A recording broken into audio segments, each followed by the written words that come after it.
ఆ రోజు రాత్రి వర్షం సాధారణంగా లేదు. ఆకాశం మొత్తం గర్జిస్తోంది. రోడ్లు ఖాళీగా మారిపోయాయి.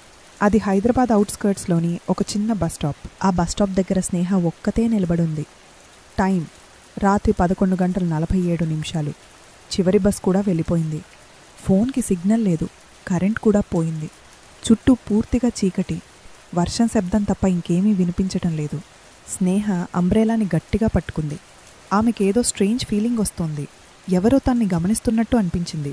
ఆమె స్లోలీ రోడ్డుకి అవతల చూసింది. అక్కడొక మనిషి నిలబడున్నాడు. నలుపు రెయిన్కోట్. ముఖం పూర్తిగా కనిపించడం లేదు. కానీ అతను స్నేహ వైపే చూస్తున్నాడు. స్నేహ మొదట అతన్ని ఇగ్నోర్ చేసింది. ఎవరైనా ఉంటారు అని అనుకుంది. కానీ కొన్ని నిమిషాలు గడిచిపోయాయి. అతను మాత్రం ఇంకా అక్కడే ఉన్నాడు. అదే స్థానం, అదే చూపు. అతను ఒక్క అడుగు కూడా కదల్లేదు. ఇప్పుడు స్నేహకి నిజంగా భయం మొదలైంది. ఆమె స్లోలీ వెనక్కి వెళ్ళింది. బస్టాప్ బెంచ్ దగ్గర కూర్చుంది. వర్షం ఇంకా గట్టిగా పడుతోంది. అప్పుడే ఆమె ఫోన్ వైబ్రేట్ అయింది. స్నేహ వెంటనే ఫోన్ చూసింది.